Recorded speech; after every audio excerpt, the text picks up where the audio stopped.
and welcome back to Fate of the Pods, your favorite podcast for both RS3 and real life content. I'm Aerro.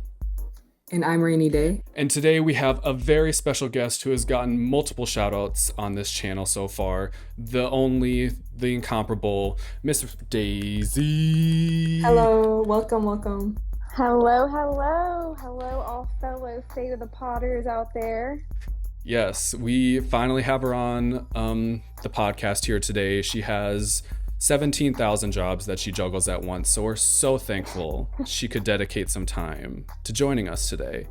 And the topic suits her well.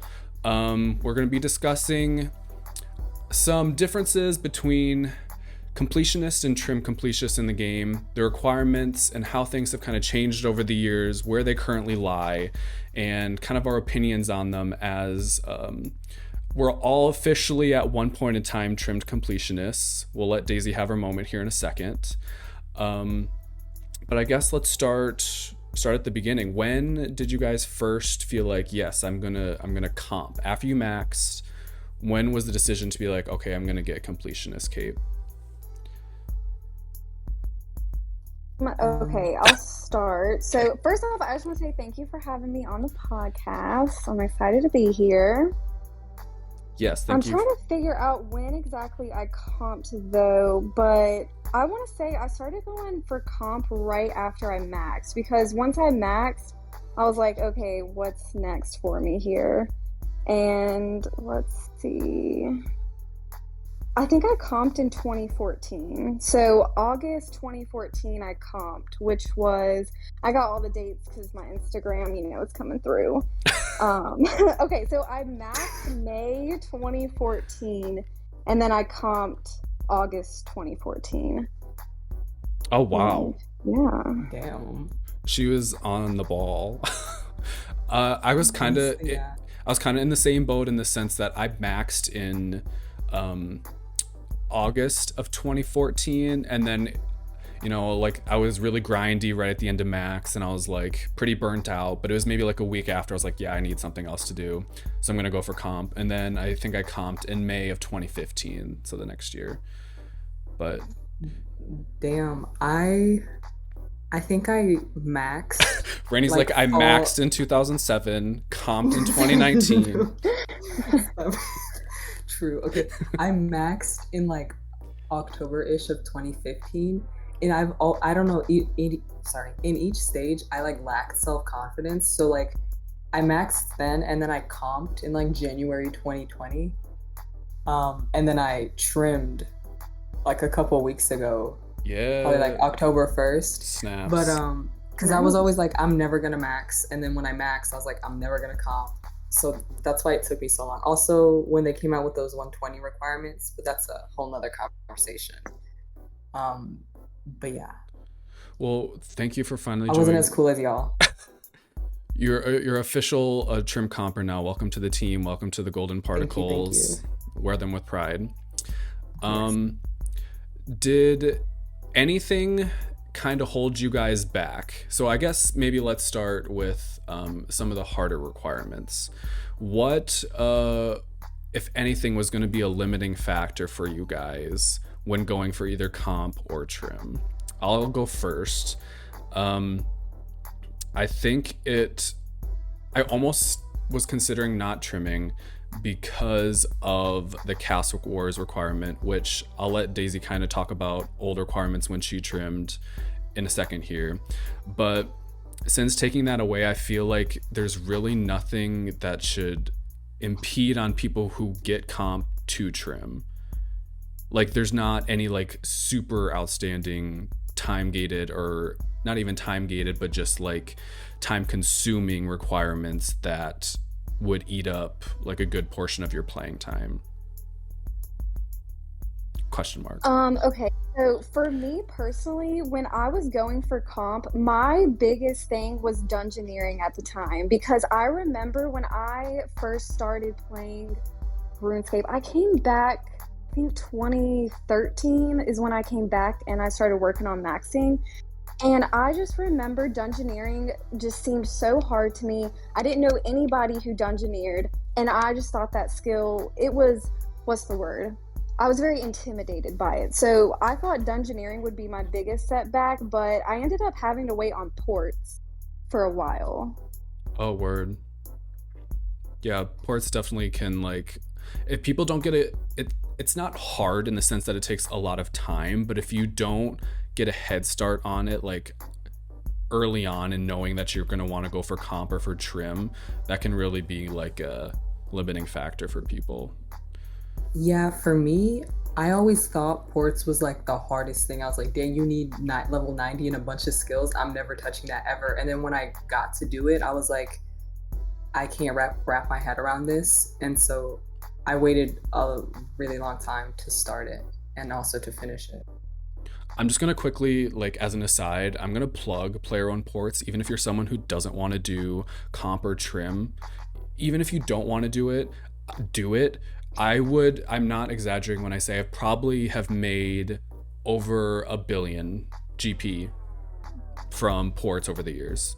Not joking. Yeah, for sure. It's very profitable because you just get all your supplies and then you can make the armor. I did that for a while. I'm not gonna lie, I haven't really touched ports since coming back. I went there once or twice, and then I was like, it's too much effort. But yes, very profitable.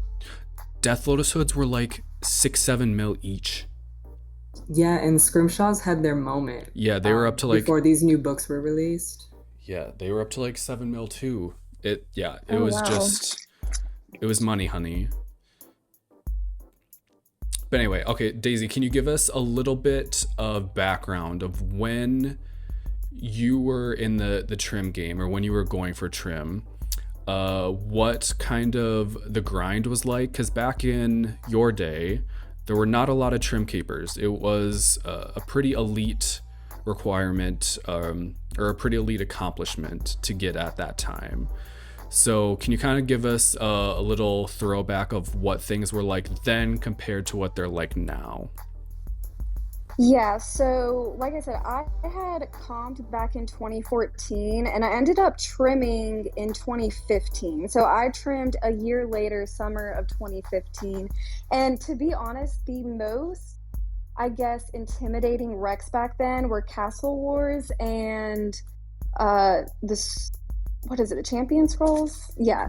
So I remember I didn't want to go for trim solely because of Castle Wars and the Champion Scrolls, because Champion Scrolls, it's RNG, and then Castle Wars was such a grind. And Castle Wars, I actually really enjoyed going for Castle Wars because I ended up doing the fast method, where I think we had, it wasn't Discord at the time, I think it might have been Skype. I don't remember where we would go, but we would basically do the alt method, which I don't know if I'm like outing myself right now, but yeah, I did the fast method. So I actually got Castle Wars done pretty quickly, and it was probably one of the most rewarding feelings when I had gotten it. But back then, I would say Castle Wars was the number one rec that people associated with trim. For sure. I'm just trying to remember off the top of my head, and maybe you do, Daisy, before they had changed the Castle Wars requirement. I mean, they've changed it twice. They removed it, that was the last time, and then the first time they change it from originally 5k games was the requirement, and then they changed it to the profound armor. Yes. Do you know when that change happened? No, it happened before my time, though. I know that because when I started going for trim, it was the profound requirement, which was, like I said, sometime between 2014 and 2015. So they had to have changed it. I don't know. I'm like just making a guess, so maybe 2012, 2013. Okay. Because all I could remember was, and the heavy amounts of my Castle Wars days were between like 2016 and 2018. That there was one like old dude that ran the French chat for Castle Wars that would from time to time be like, you guys have it so easy now, I had to do 5k games or whatever. I was like, ew, god, that sounds disgusting. Oh, damn. No one would have this cape today if that was the requirement. Wait, did either of you, I'm pretty sure you didn't, Daisy, but did you take advantage of like the Thaler you get from the thing they added to make currency from other mini games be applied Yes. to other. You use that, Aerro? Yeah. I think I did the legs with just Thaler, and then the other 4 pieces I got with the golden tickets. So Okay. I remember it was my sophomore year of college. Like, it was pretty grindy in school, so I would have, like, while I was doing homework, I would just have RuneScape open in the background, and I would be AFKing whatever was on Spotlight that week. And so I did a lot of hours of like Trouble Brewing, Fist of Guthics. We love a good Barbarian Assault because you can AFK for hours straight. So yeah, I think the second most like expensive, or needed the second most items to purchase. I think got the legs with the Thaler. Yeah, so that does definitely speed it up if people are going for just the Profound now. But yeah. Yeah, so I actually used the Thaler as well, and I looked it up. It came out May 2015, so that makes sense. I remember using it, and that like sped up Castle Wars a ton. Oh, okay. Cool. Yes. Once again, I have only played 5 Castle Wars games. No one asked, but You're a baby I trim. needed y'all to know that. Yep. That is Absolutely. crazy. We So you got walked it all so from- you could run. Yeah. Y'all. But okay, so I think it would be, unless anyone has any objections, should we move on to some controversial requirements from comp and trim comp? We posed this question to our Discord. Plug for our Discord. Yes. We'll have it in the link description below. Please come join.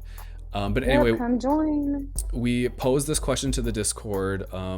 What some things they would like, and maybe the majority of this could be another podcast, but we essentially had asked them what things in the game would you like to change, upgrade, and we had a very lengthy response from one of our Discordees talking about the completionist and trim comp capes, and how in recent history, or I guess, or the recent requirements that have been put in are less skill based and more RNG based. You know, back in time, this cape, this achievement was always kind of marketed as, you know, the best skillers or the best game players, but I guess there's a lot of discussion or a lot of displeasure in the community about some of the requirements now being a lot more RNG based, and that doesn't really have any like relation to your skill. I don't know if I'm phrasing this right, but do you guys have any, like, just off the top of your head, input on that? Okay, so the one thing that I thought about whenever they were talking about that is, because they brought up a really good point. I think they had mentioned the nomad fight, and I remember when that quest had came out and you had to kill the nomad, whatever the requirement is. I don't remember. I think you have to kill it in its mirage phase or something. I don't know. Yeah, something like But when that happened, I spent hours on hours trying to kill him because I'm not the best PDMer, but it took me hours to do it. But whenever I finally did it, I felt so accomplished, and it was actually really fun looking back. Whereas with player-owned farms, you're literally logging in once or twice a day just to check to see if you've bred an animal. Like, it's not really fun. Daisy, would you like to take this 1 minute to rant about player farms and ranch out of time?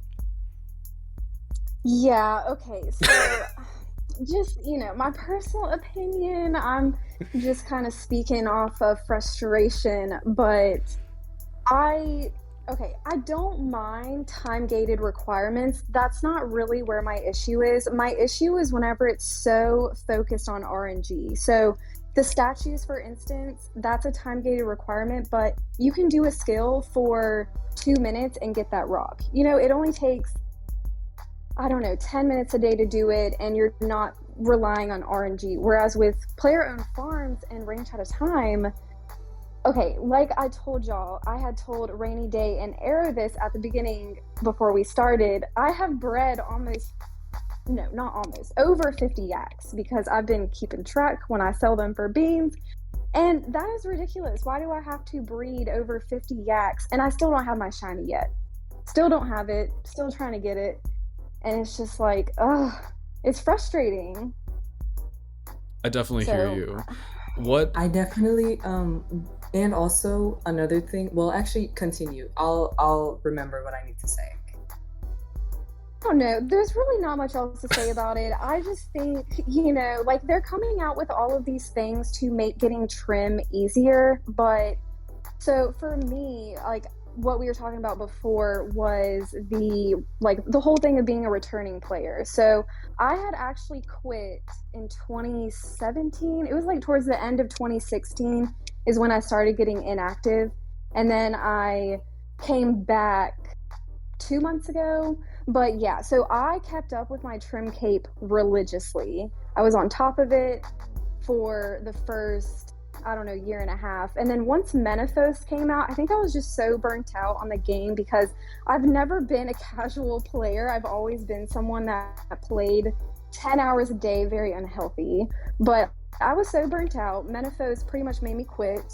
And then I finally came back in 2021 to these wonderful time-gated requirements, and there's no grace period for returning players. So that is just, it's frustrating because I think the ranch at a time grace period was what, like almost a year or something. So it's like, is it going to take me almost a year to finish it?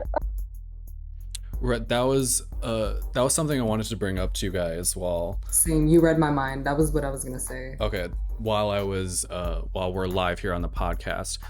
Do you think, for in particular people like Daisy who maybe don't play all the time or have been gone from the game for a long time, who didn't get to take advantage of those grace periods on the requirements? This is just me thinking off the top of my head. Do you think there should or could be a thing where, let's say Daisy hasn't logged in literally 2 years, she doesn't, or she can still earn that same grace period time? So let's say a requirement comes out, let's say like this next week, something comes out with like a 6-month, let's just say 6-month time gate. When I log in, I'm prompted with a pop-up right away that says, would you like to, or it tells me like your time gate or your grace period for X and X is going to start now with this login. But that only happens once I log in. So someone like Daisy who hasn't been here 2 years from now, she's not going to get that grace period start until she comes back and logs in. Do you think that would be something that could be implemented? Yes, no? Yeah, I think so. The only thing is that, I don't know if y'all have noticed, but Jagex likes to penalize people who don't have memberships. So I don't know if it would be a thing where you have to maintain your membership or something to get it, because if you lose your memberships, you lose your avatar, you lose your high scores, like your name is taken off the high scores. Whenever you come back and you log back in, you don't even get your rank again that you were at before. So you lose a lot when you lose membership. So I think if Jagex maybe tied membership to it, that would encourage them to do it. But I would say, so for me, if I logged in, maybe give me a grace period for ranch at a time and player owned farms. But in order to get my trim cape back, I still have to do everything else. Like the artisan's workshop, I had to do that. I'm still doing the Reaper, like his rewards, the war dude, whatever his War's Retreat. Yeah, I have to get his rewards. There was a bunch of stuff that I've been, I've done a lot of trim recs since coming back, but I'm stuck on these logs. That's going to take me months and months to come to probably do. So I don't know. That's my opinion. Sure.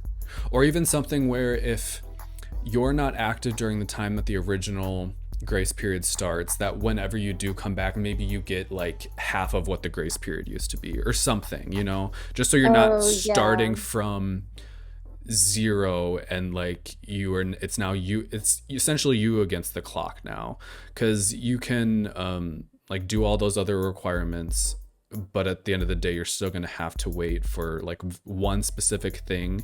That would suck. Yeah, and I feel like it really is just a matter of quitting the game. But so many players, I feel like Jagex really caters to their old player base. As a new player, it's very hard to get into the game. A lot of people that start the game that have never heard of RuneScape before, let's be honest, the interface is trash. It's so hard to navigate. It's so hard to learn the game. So they really are going based off their current player base, and we're all getting older. I feel like everyone that has played RuneScape since 2007, we're old now. We have jobs. We have people have families. Like, you can't just stay on this game all day every day. Sure, for sure. Absolutely. Yeah, and I think that kind of going back to the RNG component of it, I'm gonna read an excerpt from what one of our Fate of the Potters had said in our Discord. They said, one could argue that completionist cape always has had a big RNG component because of things like ports or champ scrolls, but when they start adding more and more requirements based on RNG, like the Slayer Codex, like POF and Root collection logs, in place of more challenging content, like the Nomad fight, like you were talking about earlier, Daisy, it cheapens the value of the cape. Another component is all the 120s that they recently added to the game. Since Daisy has come back, they've added 120 herb lore and farming. That they added these 120s, it kind of serves as a barrier to obtaining the cape, but it's kind of a joke in a way. And then finally they say people could easily real world trade GP or buy bonds or spins to obtain these skills, so it doesn't really serve its purpose as a barrier, especially now that double XP is a quarterly event. It's really a joke. So I don't know, do you guys have any quick thoughts on that, Rainy? Yes, because the thing is like, whether you, for example, you know how people hate quests, but like the thing with quests is like, you do them once and you never have to do them again, minus like a couple of the ones they added. Like, I like those things because I used to, like, for example, hate quests, but it's just one thing you check off and you never have to go back.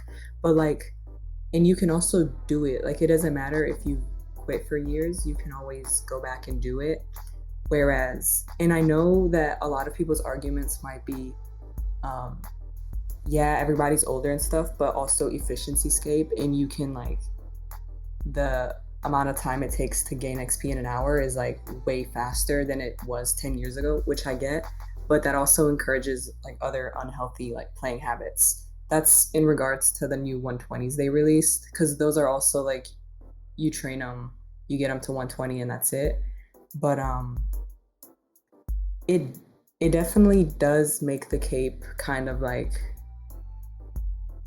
I got it, but like I had to do all these dumb requests. Like, you can technically do POF and you can continue. I don't know if I'm making sense, because I'm probably not, but like, Yeah, you have to constantly do it, and it's like, right, I'm doing it, and like it's just like meaningless kind of.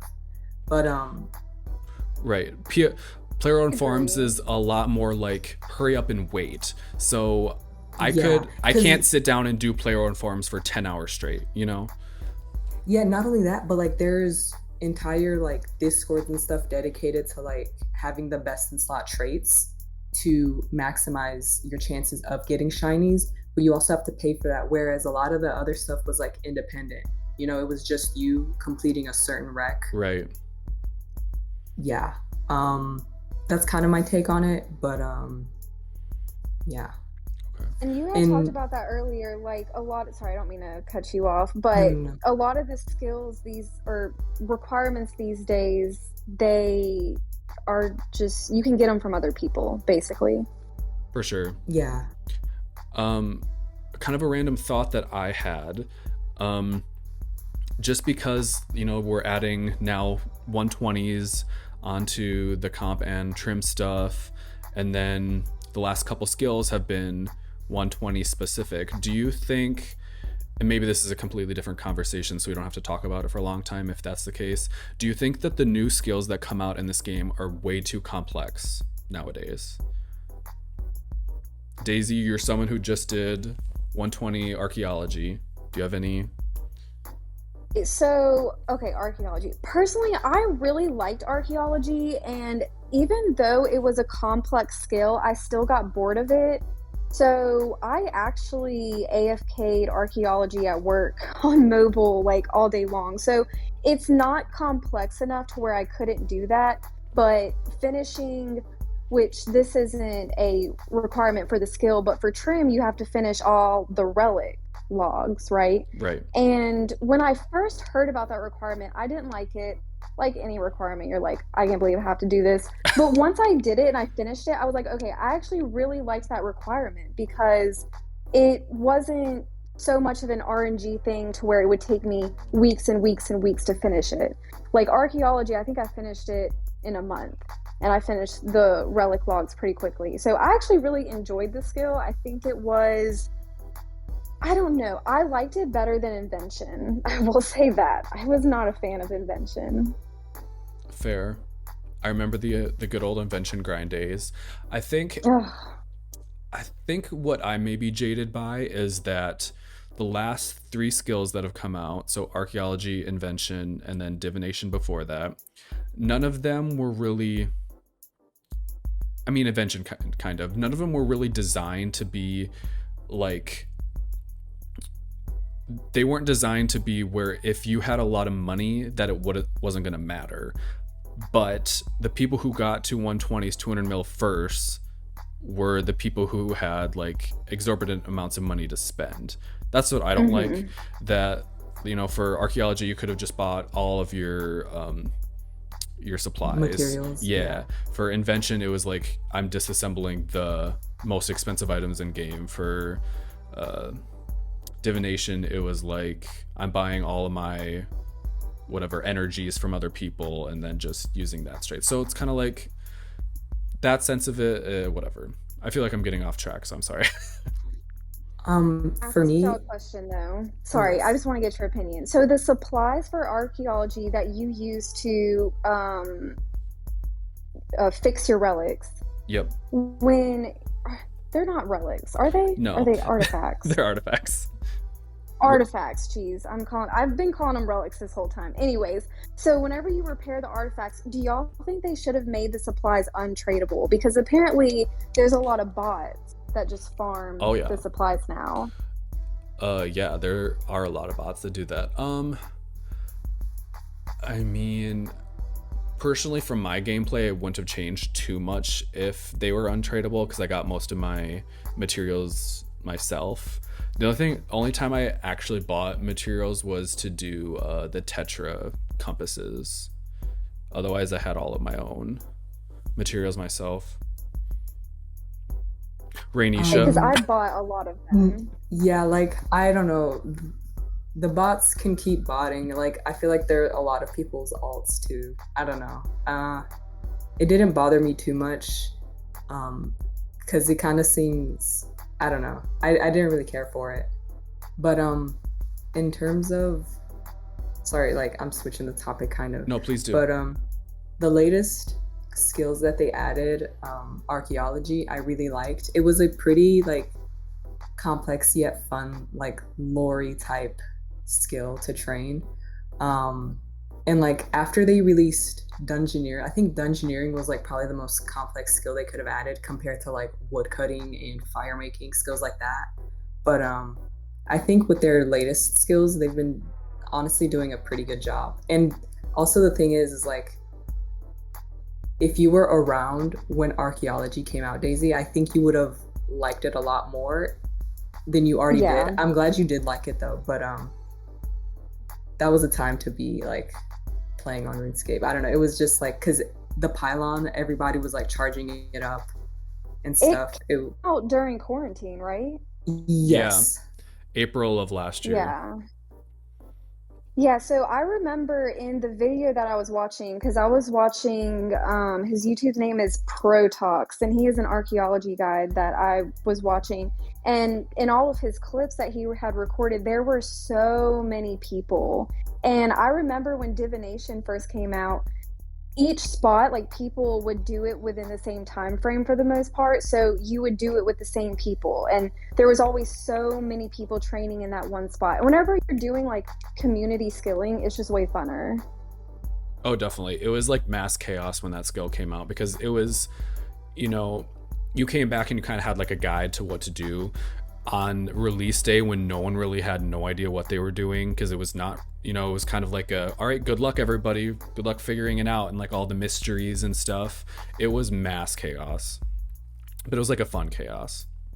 I know. I wish I would have been there because for invention, it was kind of a bad thing because I remember I got in so many fights with people at the Dark Beast because people would crash you at Dark Beast, even though you had your cannon down, you had that spot marked, and they would still come and crash you. So, like, in that event, it was annoying, but for archaeology, yeah, sad times I wasn't there. Yeah, invention was anti-community. It was like, Ugh, move it was up, I'm trying Dude. to level up my weapons. Invention like crashed the mark. Anyway, a question I wanted to ask you, Daisy, as someone who trimmed a while ago, the topic of truly dead content and dead requirements. So since the time that you trimmed, Castle Wars has been the requirement has been removed. Mobilizing armies requirement was removed, and it has now been deleted from the game. What's wow. everyone's take on, you know, I guess just coming to mind, it's mini games that come to mind for me, things like Barbarian Assault and like Castle Wars. Mobilizing armies was a video game. They just took away the conquest requirement. What's your kind of take on truly dead content being on these capes? Okay, well, I'm a big fan of Barb Assault, so I think it's a good trim requirement. It's a trim requirement, right? It's not comp. I think it should be comp. I The think because killing the king and getting level 5 in all of them is trim. Okay, so I think that should be a comp requirement because if you don't have a level 5 in all of the roles, you don't have that part of the game completed. And it's kind of like the true trim argument. Like a lot of people say certain true trim requirements should actually be on the trim cape. I don't know. I think when I was trimmed back in the day, trim cape was a lot more prestigious. I do think it's still very impressive to have, but let's be honest, they have made it easier, which I don't know, is whatever. But I think it's just the name of the cape is completionist, and the idea of the cape is to have completed all the content in the game. So I don't know. I like mini games. I think they should keep it, and I think it's crazy that the whole Castle Wars is the way it is now because that was such an iconic requirement. Let's be honest. True. Yes, it was a big accomplishment for people, and when you got it done, it was like, it was big. Because now, like, when you see somebody trimmed, you're like, well, it all depends on what date they trimmed, but Right. did they do the requirement? Did they not? Like, what era, what time period was it in?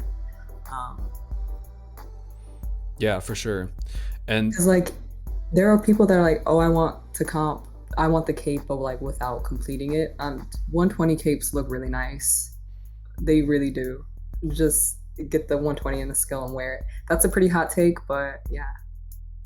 120s is really weird though because why? I know it's only the skiller 120s that are required for trim, but how do they differentiate what is a skilling 120 and what's not a skilling 120?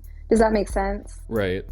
I've no the whole like farming and herblore to 120 was so arbitrary. I mean, sure, you can maybe throw in some extra potions in there that people are going to enjoy and it makes sense, but it's like I feel like, you know, we're stretching for content here, you know what I'm saying?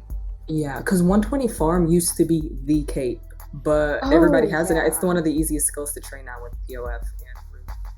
I was so sad when I came back because 120 farm was the cape that I was wearing when I came back because I will not obviously wear my max cape and I still haven't even recomped because I just need to do big game hunter. It's all I need to recomp and I've been avoiding it. But I wore my farm cape religiously, and then whenever I found out about how easy it is to get, I was like, I ain't even wearing this anymore. I gotta wear something that's a little bit more rare. I don't know, not rare, but you know what I mean. I know. Same thing with Slayer, because like back then people used to train the 120s that they wanted to get the cape of, but now it's like it's a requirement. So just about everybody has it that is comped. But all the capes do look really nice, regardless. On the subject of like how the cape has become so much easier over the years, Daisy, you were not playing at this time, but the Monday update, when they removed Castle Wars from the trim requirement, it was like the game messages were insanity for how many people were trimming. It was crazy. It was absolutely Wow, mad. really? Yes. Because everyone was waiting on that requirement. Yes. Oh, I believe it. It was crazy. And I wanted to add to this, and maybe Rainy, who has the highest rune score of the three of us here, do you think the not overproduction, the way they kind of redid the achievement system to where there's now a rune score, and even going back as far as like adding things like insane final boss and maybe now master of all and like stuff like that, where it's content outside of the trim and comp capes that people still go for, people respect. Do you think that has kind of changed people's perspective on the capes? Because there's so much more to do now than there was back in the day. Back in the days, like quest cape, max cape, comp, trim, that was like your line if you were ever gonna have a line of your RuneScape career. But now there's so many different things you can do that people just don't care about trim. There's cooler things to them. Yeah, the thing with rune score is that you can only tell what somebody's rune score is if you search them up, quick chat, or there's this Zez pet where it's like this cute little armored creature and it displays your rune score. But it's just after you trim or comp or whatever, your rune score is already high, but then there's other content that you can do, like by getting 100 KC, I think, in like any boss, even in hard mode, you gain increments of rune score, I think, and that's probably why, like, for example, I might have more than you, Aerro, but it's things like that. So it's based on like how well rounded, like if you only skill, you're obviously gonna miss out on those bossing rune score points. Sure. But like, I mean, if you're ever bored, you just like look on the list, and every skill has like a certain list of things you can do for rune score points, but it all depends on what you feel like doing, because there's one from Big Game Hunter that I'm never going to be able to do, and that one is never walk in the circle. Like even the blue one, I'm like, I can't do that ever. But yeah, Daisy's like traumatized, like what is she talking about? Yeah. I know, I didn't even know what rune score was. I was like, what is this rune score? And I still don't quite understand it, because I thought that you only got rune score based on those achievements that you complete, but I guess not. I guess you can get rune score other ways. So no, I don't actually, Daisy, you might have, I'm pretty sure you definitely have a lot, because shout out to Daisy, she also did get the Master Quest cape years ago, I think. This is correct. Yeah. Yeah. So you definitely have a lot. You probably have more. Quick, yes. I applaud y'all for going for Master Quest Point cape, because I have no problem retrimming and trying to maintain trim. Retaining Master Quest Point cape, that is a feat, 100%. They also hold you then, because there's this, what is it called? The effigy incubator. Oh yeah. That one is automatic, like 6 months, and I don't think you get that grace period if you like just came back. So yeah, I did it once and never went back. Yeah. I mean, I don't plan on getting that cape back. That's fine. All right, you guys, we've talked about a lot today. do we have any final thoughts, any fleeting aspirations of the trim world, the comp world, that we'd like to talk about? Crickets. Okay. Hey, yeah, I don't think so, but I will say if I retrim, I think the next thing I'd probably go for is Master of All because very Yeah. cute title. But oh, okay, one more thing. Wait, because we didn't talk about this, the Reaper requirement, because that's a big Oh, deal. yep. So, I think this happened while you were gone. There was a big, like, they were gonna introduce like different versions of like the trim cape. They were gonna have one for like just lore and for just PVM and for just skilling, and they were gonna like overhaul the achievement cape system like hard down. And then no one could agree on what, I don't know if you were playing at the same, anyway, they could not get community agreement of like doing anything with it because, you know, the PVMers hated that something wasn't on their cape, that it was supposed to be on trim or comp. I don't even remember. It was a long time ago.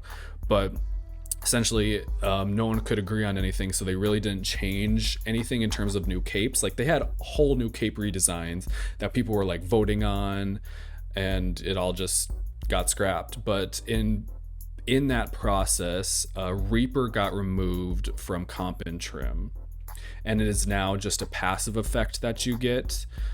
So when you do kill every boss, you just kind of get that passive effect added onto your character, but it's not a part of the requirements to get comp or trim.